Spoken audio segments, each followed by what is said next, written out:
Okay, so I just wanted to go over a few problems for recitation today. So the first problem we have is write 9 million in scientific notation.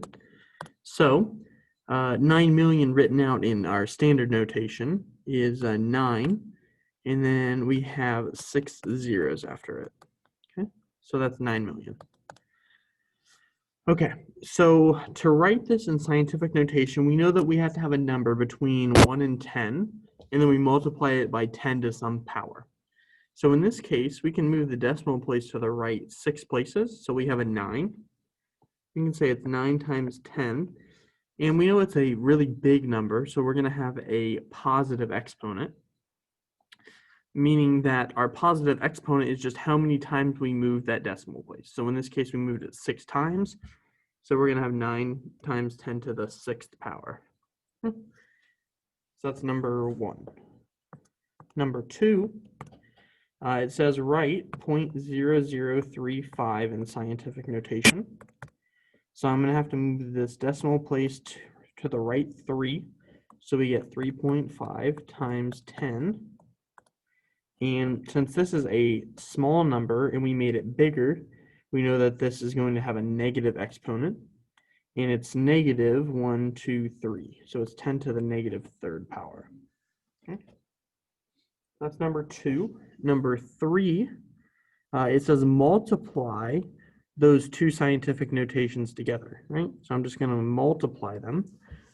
So I guess I can write it out here. So we have 9 times 10 to the 6th power multiplied by 3.5 to the negative 10 to the negative 3rd power. Okay. So remember, when we're multiplying two things on scientific notation together, our process is that we multiply the numbers in front. So in this case, we have 9 and 3.5, and then we add the exponents. Okay. So we have 9 multiplied by 3.5. So let me do that really quick. 9 multiplied by 3.5. So we get 31.5. And then we add the exponent. So we have times 10 to the 3rd power. Now notice we have a number out front that's not between 1 and 10. So we have to change that so it's between 1 and 10. The way we can do that is we can move that decimal place over 1. So we have 3.15 multiplied by 10. And since this number got smaller by 1, the 31.5, we have to make the exponent bigger by 1. So we have 10 to the 4th power. Okay, so that takes care of number 3. Number 4, it says we're going to round some things to the nearest 10th power, right? So for A, we're going to round things to the nearest 10th. So if we have 2.732, when we round it to the nearest 10th, we look at the tens place, that's where we're rounding it to, and we look at the number after. If the number after is 5 or above, we round up. Otherwise, we round down, right?